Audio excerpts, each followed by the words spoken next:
मैत्रिणींनो, तुम्ही सुद्धा गाजराचा पाला फेकून देता का? तर आज आपण पौष्टिक अशी गाजराच्या पाल्याची भाजी पाहणार आहोत, तेही अगदी घरच्याच साहित्यामध्ये. इथे या पद्धतीने हा गाजराचा पाला स्वच्छ धुवून घेतलेला आहे. आता आपण जेवढं बारीक कट करता येईल तेवढा हा पाला बारीक कट करून घ्यायचा आहे.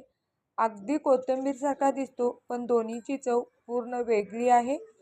इथे आपण ह्या खलबत्त्यामध्ये देशी लसूण घेतलेला आहे. हा देशी लसूण आपल्याला या पद्धतीने असा कुटून घ्यायचा आहे आबडधोबड. त्यानंतर तिखट हिरव्या मिरच्या टाकायच्या आहेत. गाजराच्या पाल्याला थोडी गोडसर अशी चव असते, म्हणून मिरची जास्तच वापरायची. या पद्धतीने ही खलबत्त्यामध्ये बारीक कुटून घ्यायची आहे. अशी आबडधोबड वाटून घेतलेली ही चटणी भाजीची लज्जत आणखीन वाढवते. इथे आपल्याला या पॅनमध्ये तेल टाकायचं आहे. त्यामध्ये बारीक कट केलेला कांदा टाकायचा आहे. यामध्ये आपण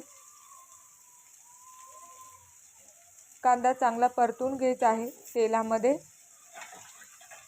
तुमच्याकडे गाजराच्या पाल्याची भाजी बनवता का? तुम्ही कशा पद्धतीने बनवता ते कमेंट करून नक्की सांगा.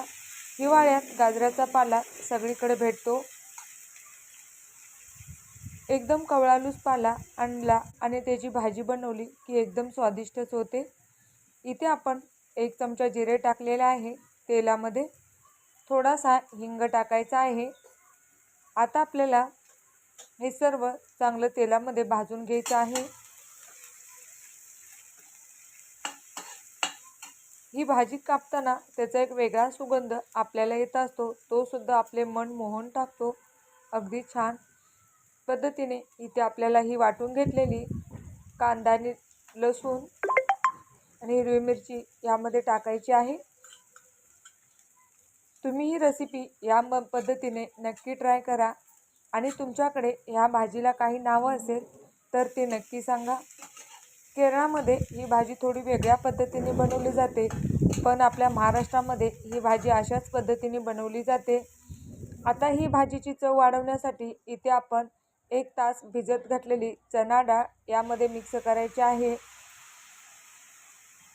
ते पाण्यासह ही आपण अशीच या कांद्यामध्ये भाजून घ्यायची आहे. झाकण ठेवून आपल्याला 2 मिनटं ही डाळ चांगली शिजवून घ्यायची आहे. डाळ शिजण्यासाठी थोडंसं आपण इथे पाणी टाकायचं आहे. झाकण ठेवून आपल्याला ही डाळ चांगली शिजवून घ्यायची आहे. हे पहा, आता आपण या पद्धतीने पाणी आपले व्यवस्थित यामध्ये डाळीमध्ये मुरलेलं आहे. आता डाळ चेक करायची आहे शिजली आहे की नाही. हे पहा, या पद्धतीने अगदी मऊ लुसलुशीत आपली ही चण्याची डाळ शिजलेली आहे. चण्याची डाळ शिजण्यासाठी थोडा जरा जास्तच वेळ लागतो. तुम्ही इथे मटकीची डाळ सुद्धा वापरू शकता. या पद्धतीने ही डाळ आता आपण भाजी मिक्स करायची आहे. किती छान ही भाजी दिसत आहे. अगदी कोथिंबीरीसारखी दिसते, पण दोन्हीची चव पूर्ण वेगळी आहे. यामध्ये आपल्याला मीठ टाकायचं आहे चवीनुसार.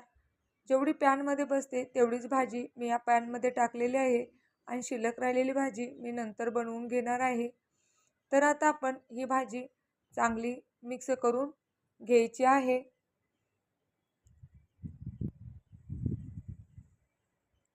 ही भाजी तुम्ही भाकरीबरोबर, चपातीबरोबर, भाताबरोबर खाऊ शकता. आता आपण ही भाजी मिक्स करून घेतलेली आहे आणि त्यावरती झाकण ठेवून 5 मिनटं मऊ अशी भाजी शिजवून घ्यायची आहे. 5 मिनटांनंतर पहा, भाजीचा कलर पूर्ण चेंज झालेला आहे आणि आपली ही गाजराच्या पाल्याची भाजी खाण्यासाठी तयार झालेली आहे. ही एका डिशमध्ये आपण काढून घेऊया.